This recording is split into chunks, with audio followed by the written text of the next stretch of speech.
Գյումրիում իշխանության պարտությունը ընդդիմությանը եւ ինչ սցենար եք կանխատեսում, արդյոք ընդդիմության տեխնացուն կդառնա քաղաքապետ։ Ես հույս ունեի, որ այս իշխանությունը կպարտվի Գյումրիում եւ մենք կարողանանք ազատագրել ամբողջ Հայաստանը։ Ես չեմ խոսում անձի մասին, ես խոսում եմ քաղաքական ուժի մասին։ Ես գյումրեցիների ներքին գործի մեջ երկի չեմ խառնվում։ Ինչ վերաբերվում է ընդդիմությանը, գիտեք, արդեն երրորդ օրն է, կարծիքով, որ մենք սպասում ենք ինչ-որ որոշում կայացնեն։ Ես մենակ մի բան կարող եմ ասել, որ այլևս ոչ ոք ժողովրդին երբևիցե թող չմեղադրի։ Որտեղ ժողովուրդը իր արածը միշտ անում է, խնդրեմը ժողովուրդը չէ, խնդրեմը ընդդիմությունն է։ Որևէ կասկած չկա դրա մեջ։ Ձեր կարծիքով ի վերջո այդ հակասությունները Մարտին Գրիգորյանի եւ Վարդան Ղուկասյանի միջև դրանք կհաղթեն, թե կհաղթի քաղաքական հաշվարկ, այսինքն ընդդիմությունը ի վերջո կկոնսոլիդանա։ Ես շատ քիչ գիտեմ Գյումրիի ներքին քաղաքականության մասին եւ այդ անձանց չեմ ճանաչում, ես կարող եմ միայն հույս հայտնել, որ նրանք կարող են հաղթահարել իրենց հակասությունները, ինչ որքանով հասկանում եմ այնտեղ պատմություն կա,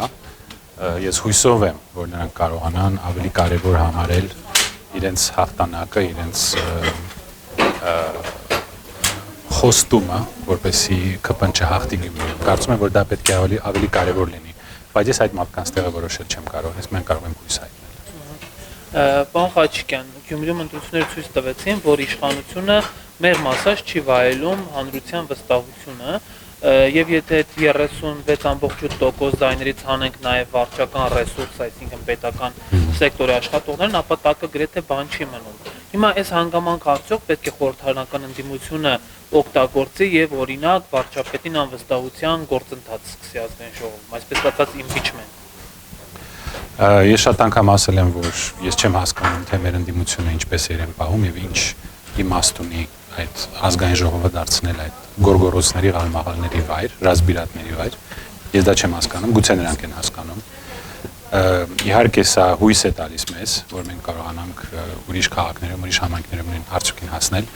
Ինչ վերաբերում է խախտումներին, ես տեսել եմ մեդիա ալիքներից, նաև ձեր օգնությամբ, որ այնտեղ մարդիկ էին գալիս ցուցակներով, ներկաբացակայ էին անում, գնում էին բացակա մարդկանց բերում էին, թելադրում էին ինչպես նրանք քվեարկեն կամ ուղղորդում էին ինչպես քվեարկեն եւ ամենահետաքրքիրը ըստ մեր հին ավանդույթի լույսի անջատումներ քվեարկումից հետո շատ հետաքրքիր է որ դա ամեն անգամ լինում է այսինքն այդ 36%-ից ինչ կմնա եթե մենք այդ բոլոր խախտումները հանենք ես չգիտեմ բայց ցանկացած դեպքում պարզ է որ մարդկանց մեծ մասը զարթնել է եւ տեսնում է թե ինչ է կատարում մեզ է դա դժվար չի երբ որ գրակում են մեր գյուղերի վրա Սյունիքում այսքան բան զիջելուց հետո այսքան պարտություն կրելուց հետո ելի մենք չկարողացանք հասնել իրենց խոստացած խաղաղությանը։ Դա դժվար չի տեսնել։ Իսկ այն մարդիկ, ովքեր ասում են, որ պետք է հանձնել, ասենք Արցախը կամ ինչ-որ ուրիշ մասերը Հայաստանի, որպեսզի մենք լավ ապրենք, թող մտածեն, որտեղ Արցախը հանձնելուց հետո պատերազմը եկավ Սյունիք։ Սյունիքը հանձնելուց հետո որտեղ է գալու պատերազմը դուք մտածեք։ Թավուշ է գալու թե Սևան, իսկ գյումրեցիները թող լավ նայեն, ես կարծում եմ նրանք շատ լավ գիտեն Ախուրյան գետի արևմտյան ափում ինչ պետություն է գտնվում եւ ինչպես 18 թվականին հայերին համոզեցին հանձնել Խարսը, որպեսզի Ալեքսանդրոպոլը խաղաղ ապրի։ Մի ամիս հետո կամ մի քանի շաբաթ հետո այդ նույն զենքով թուրքերը մտան Ալեքսանդրոպոլ։ Պարոն Խաչիկյան, ամեն դեպքում կարծում եք, որ թիմ ընտրությունները կդառնան ինչ-որ համապետական գործընթացի սկիզբ, որովհետեւ հանրային ու քաղաքական տարբեր շրջանակներ նման ակնկալիքներ ունեն։ Ես հույս կարող եմ հայտնել, որ դա կլինի, բայց ամեն ինչ կախված է մեր ընդդիմությունից։ Ինչ է իրենց համար ավելի կարևոր։ Իրենց անձնական հարցերը, անձնական պատմությունը, պատմական խնդիրները, ամբիցիաները, աթոռները, թե մեզ ազատելը այս ռեժիմից։ Ես հույս ունեմ, որ գուցե նրանք դա ավելի կարևոր կհամարեն։